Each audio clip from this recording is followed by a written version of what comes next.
सुरंगों की जंग के माहिर फलस्तीनी तंजीम अस्करी कुव्वत कैसे बनी और ये असलहा कहां से हासिल करती है।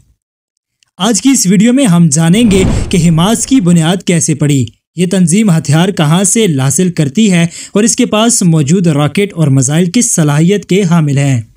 14 दिसंबर 1987 के बाद जब फ़लस्तीन में पहला इंतफादा उरूज पर था तो शेख अहमद यासीन ने चंद अफराद के साथ एक नई मज़ाहमती तहरीक का ऐलान किया जिसे बाद में हमास का नाम दिया गया। इससे कबल शेख अहमद यासीन ने एक इंटरव्यू में कहा था कि उन्होंने मज़ाहमत के लिए नई नौजवान नस्ल को तैयार करने में काफ़ी वक्त सर्फ किया है। शेख अहमद यासीन जिन्हें कई बरस बाद इसराइल ने हलाक कर दिया था, उस वक्त उधेड़ उम्र और माजूर थे, जिनके ऐलान पर शायद उस वक्त बहुत ज़्यादा लोगों ने ध्यान नहीं दिया था। इस तहरीक के क़याम के ऐलान के बाद हमास के अस्करी विंग की बुनियाद रखी गई। तहम इसराइली फ़ौज के ख़िलाफ़ पहला ऑपरेशन 2 साल बाद हुआ जब 2 इसराइली फ़ौजियों को हलाक किया गया। गज़ा की पट्टी में 2006 में मुनक्किद होने वाले पहले इंतखाबात से कबल हमास काबिल कदर अस्करी कुव्वत की हामिल नहीं थी। तहम 2006 के इंतखाबात में हमास ने अक्सरियत हासिल की और गज़ा की पट्टी में हुकूमत कायम करने की पोजीशन में आ गई। अमेरिका और मगरबी ममालिक ने नताइज को मुस्तरद कर दिया और मुतालबा किया कि हमास तशद्दुद को तर्क करे और इसराइल को तस्लीम करे। चंद माह बाद हमास और फतह तहरीक के दरमियान झड़पें हुई। फतह को बैनुल-अक़वामी तौर पर फ़लस्तीनियों की नुमाइंदा जमात समझा जाता है। ताहम इन झड़पों के नतीजे में फतह अरकान को गज़ा की पट्टी से बेदखल कर दिया गया और हमास ने गज़ा का मुकम्मल कंट्रोल हासिल कर लिया। हमास असलहा कैसे हासिल करती है? इस तनाज़ा में ये अहम सवाल है जिसका जवाब हतमी तौर पर किसी के पास नहीं, ताहम चंद तज्ज़िये मुमकिन हैं। हमास की इब्तदा हल्के हथियारों से हुई और बाद में उसने असलहा साजी भी करना शुरू कर दी। माजी में हमास से मुंसलिक असलहा कारखानों पर इसराइल ने वक्तन फ़वक्तन बमबारी भी की। गज़ा से इसराइल पर पहली बार 2006 में रूसी साख्ता कट्योशा रॉकेट दागा गया, जिसके बाद इसराइली फोर्सेस की जानिब से 2007 में गज़ा की पट्टी का मुहासरा कर लिया गया और हमास के लिए हथियार हासिल करना आसान नहीं रहा। इसी वजह से हमास ने खुद ही हथियार बनाना शुरू कर दिए।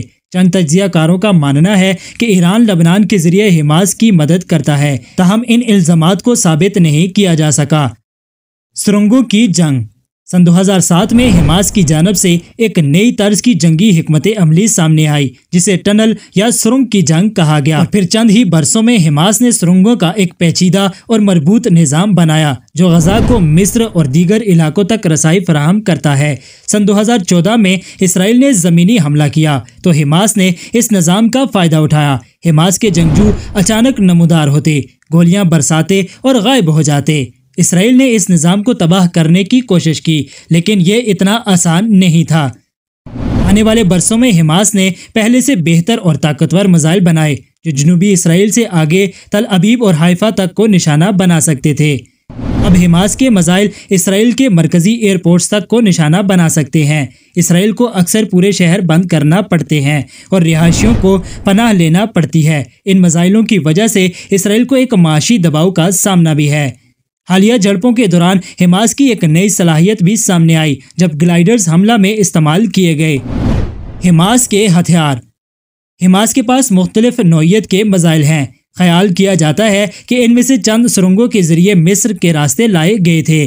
ताहम अहम बात यह है कि अब मिसाइल गज़ा में ही तैयार किए जाते हैं। गज़ा की पट्टी में अब ये सलाहियत मौजूद है। इसराइली और गैर मुल्की माहिरीन का मानना है कि ईरान ने गज़ा में मिसाइल इंडस्ट्री को परवान चढ़ाने में मदद की है। हमास के पास मुख्तसर फासले तक मार करने वाले मिसाइल कसीम बड़ी तादाद में मौजूद हैं जो 10 किलोमीटर तक दागे जाते हैं। अलकदस नामी मिसाइल 16 किलोमीटर जबकि ग्राड मिसाइल सिस्टम और सजील मिसाइल 55 किलोमीटर तक दागा जा सकता है। इनके अलावा हमास के पास अब तवील फासले तक मार करने वाले मिसाइल भी मौजूद हैं जिनमें अल-फज्र 100 किलोमीटर जबकि चंद मिसाइल 120 से 200 किलोमीटर की रेंज रखते हैं। यानी हमास के पास ऐसे हथियार मौजूद हैं जो यरूशलेम और तल अबीब तक को निशाना बना सकते हैं। पहले कट्योशा रॉकेट से नए ड्रोन तक हमास की अक्सरी सलाहियत एक आइसबर्ग या बर्फानी तोदे जैसी है, यानी जो दिख रहा है उससे कहीं ज्यादा छुपा हुआ है। वीडियो अच्छी लगी तो एक लाइक ज़रूर कर दें। मज़ीद ऐसी ही वीडियोस देखने के लिए हमारे चैनल को सब्सक्राइब करना ना भूलें।